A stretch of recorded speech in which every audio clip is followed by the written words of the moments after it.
No problem. أعوذ بالله من الشيطان الرجيم بسم الله الرحمن الرحيم الحمد لله رب العالمين والصلاة والسلام على سيدنا ونبينا وحبيب قلوبنا وشافي أنفسنا أبي القاسم محمد اللهم صل على محمد وآل محمد وعلى أهل بيته الطيبين الطاهرين المعصومين الصالحين أما بعد. Inshallah, I'd like to take a few minutes just to digress a little bit, because I think because of a trip that I took recently, I've become really, really sensitive. And when I see these kids, and I see the program that they're putting on, it truly makes me want to cry. Because with you guys, our future is here, right now. Our future is secure because you come together on your own. I thought that when you guys said we're going to create 5, 12, 14, I said, oh boy, I have a big responsibility on my back. So I'm ready to take it on and march forward. Throughout this whole process of you guys putting this program together, you did it on your own. For those who are the parents of these beautiful young people, may Allah subhanahu wa ta'ala reward you. It's kind of, I feel like I'm stepping on toes because Mohammed Hussein Jassim, the speech that he gave, what more could be said?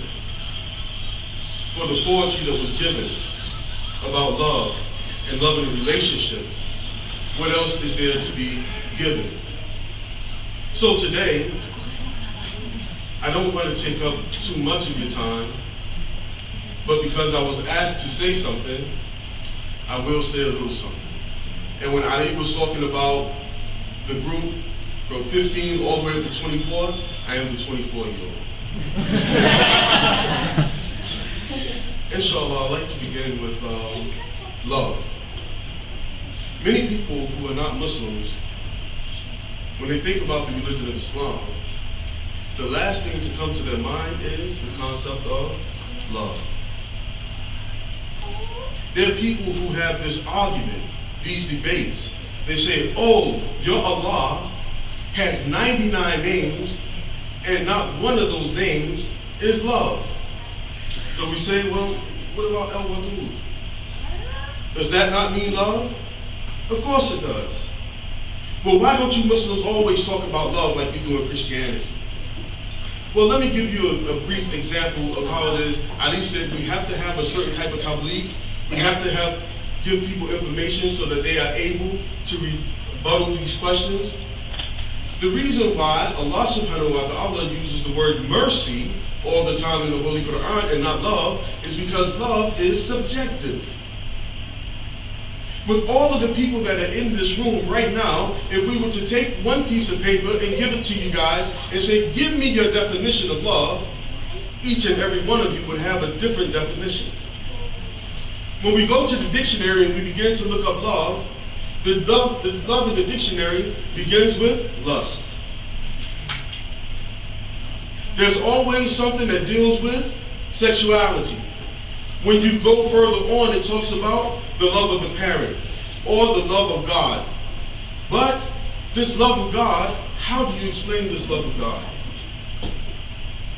People will say genocide. Is that love from God? Do you actually understand what love is and what the position of God is when it comes to this love? Human beings kill other human beings, not God. But those human beings that die, if they love God and they worship God and they die, they go to where? Jannah. As what? Is that not love? When we deal with love, again, it's subjective, but compare love to mercy. You see, when you look up the word mercy in comparison to the word love, the love means again lust. But when you look at the word mercy, the first thing it says is divine. Mercy is something that is divine. Then it uses words like gracious. It uses words like beneficence.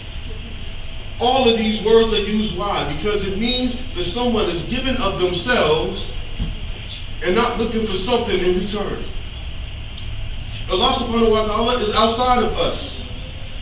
What we do or don't do does not affect Allah subhanahu wa ta'ala to make him bigger, nor does it make him smaller. So many of us say we love Allah, but is our love truly love? For me, yes, I love Allah. But how can you love Allah if it doesn't begin with submitting to Allah? There is no love without submission. Once you submit to Allah and you say that you love Him, then if you submit to Allah, you have to be what? Obedient to Allah. Because without any submission, there's no obedience. And without any obedience, there's no love. So in Islam, Allah subhanahu wa ta'ala, He tells us in the beginning of every surah except for one, Bismillahir Rahmanir Rahim. In the name of Allah, most beneficent, most merciful. Why? Because He's merciful to everyone, even the people who decide not to worship Him. Does it not rain on everyone? Does not the sun shine on everyone? Did Allah subhanahu wa ta'ala bless us with our faculties? Of course He did. Why? It's out of His mercy. But today's subject is talking about love in Islam, myth or reality. The love that human beings talk about is not the love that Islam is talking about. You see, about 2 days ago, right here in this country, they celebrated what day? Valentine's Day. I used to love Valentine's Day. Man, just thinking about it, for those of us who were raised in this society, we look back and, we're not going to get into the deep philosophical conversation about what is the meaning of Valentine's Day. Why did Valentine's Day come about? But for Valentine's Day, for the majority of the people here, it has no historical meaning to them. We've taken Valentine's Day to be one special day that we decide to show love and appreciation for those people that are dearest to us. I mean, the reality is, who would object to a man coming home to his wife with flowers, with cards, with sweet candy, with some other gifts? No one would object to that. Everybody's happy about that. So if for one day they call it Valentine's Day for a person to do that, okay, no problem. You don't get any disagreements from me. But the reality is that every day should be Valentine's Day. I know my wife is sitting there like, oh man, I don't know, he might be kind of hypocritical right now. Because he don't bring me these flowers and everything home every day. But my love is there for you now. The idea is that we don't see any harm in that. Now, for those people who never had Valentine's Day, when they hear about Valentine's Day, because in many of the Islamic countries, Valentine's Day is not celebrated. People don't talk about it because it's not mentioned, because it's not a part of that society. And when they come to this country, it's like, oh, well, I don't know what's going on. Maybe this is haram. And there were so many people on the internet on 2 days ago, haram, haram, haram. Love is haram. Not the Valentine's Day is haram, love is haram. Because some people don't have that true understanding what love is and what Islam has to offer when it comes down to love. Now, some people that practice Valentine's Day, because some of us, and I put that, some of us don't practice Valentine's Day. And some of us do. But the reality is that when an adult practices Valentine's Day, even if he was to practice Valentine's Day in the way that is given to us here in America,